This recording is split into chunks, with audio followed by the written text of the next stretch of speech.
Good evening, lads. So here we meet again. In the previous class, we talked about the gradings of the murmur, and now I'm going to talk about the types of the murmur and the various sounds that we can auscultate during cardiac examination. And that is a very important part in general physical examination also, and all of you must know being a medico. So as you all know, that the cardiac cycle is divided into two parts, which is systole and diastole. I hope you are taking notes. It's going to be a revision class. Systole and diastole. So the systole is the one which is between S1 and S2, and between S2 and S1 is the diastole. I intentionally made the S2 to S1 portion longer because the diastole is the longer part of the cardiac cycle and systole is the shorter part. This is of 0.3 seconds while this is of 0.5 seconds. So the total cardiac cycle is of 0.8 seconds. So in these events, that is systole and diastole, there are few important sounds that you can hear. I'm going to tell you about them. Kindly make this diagram. S1 to S2 and then S1.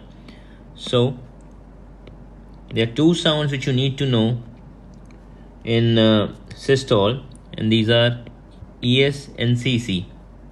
And ES stands for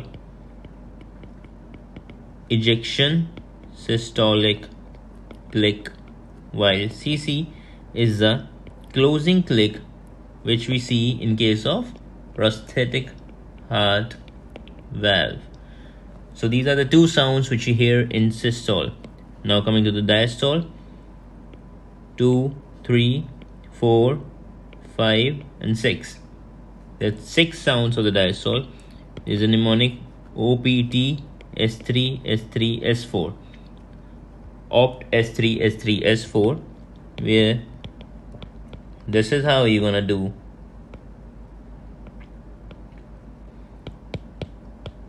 The first S3 stands for the pathological S3, which you usually encounter during congestive heart failure. Next is a physiological S3 and S4. They both are physiological sounds of the diastole, which you can only listen if you have a good Littman's test and good clinical skills. The three important OPT stands for opening snap of the MS, pericardial knock of constrictive pericarditis, and tumor plop, which we see in case of atrial tumors, most commonly atrial myxomas.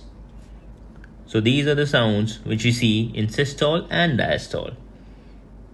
Now going to the major portion of the class is murmurs. So murmurs, I already told you, been divided into two parts, systolic murmur and diastolic murmur. So the systolic murmur, coming on to them, they can be classified into early systole, mid systole, late systole and holosystolic murmur, while diastolic are divided into only two parts, which are early and late. I'm sorry, it's mid. Early and mid. Got confused a little bit. Diastolic is early and mid. Now, going to the systolic sounds of the early one, that is the early systolic.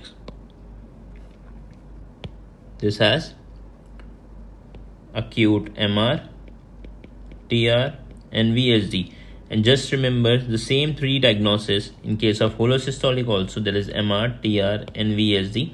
The major difference between the TR of an early systolic murmur while the TR of a holosystolic murmur is this: the TR of a holosystolic murmur is associated with raised pulmonary artery pressure. I'm going to talk about what do you mean by raised pulmonary artery pressure, what is actually pulmonary artery hypertension, how you're going to diagnose it in later classes. So holosystolic is MR, TR, VSD, and the TR is associated with raised pulmonary artery pressure. Coming to the mid-systolic murmur, the mid-systolic murmur usually of the AS and HOCM. It's actually HCM because it could be obstructive, could be non-obstructive. It's hypertrophic cardiomyopathy and aortic stenosis, and the aortic stenosis usually which we encounter with mid-systolic murmur are supravalvular types. The next is a late systolic murmur and are the prolapse, MVP and TVP. Mitral valve prolapse, and tricuspid valve prolapse. And also you can encounter late systolic in case of acute MI also. That's how you classify the systolic murmur. Coming on to the diastolic murmur, there are two types, early and mid. Early stands for AR and PR, that is aortic regurgitation, pulmonary regurgitation, while the mid ones are MS and TS. This basically sums up all the murmurs that you need to know to pass your medics, clinics, and everything. That's what your professor knows. The only thing that if you want to know more about the murmurs or other things that you can are, I already told you about the diastolic one, that is atrial myxoma also are there, which is tumor blob.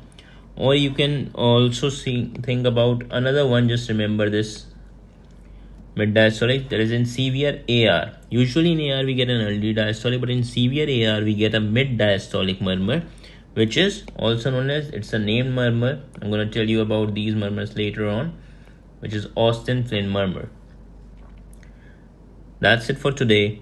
Signing off.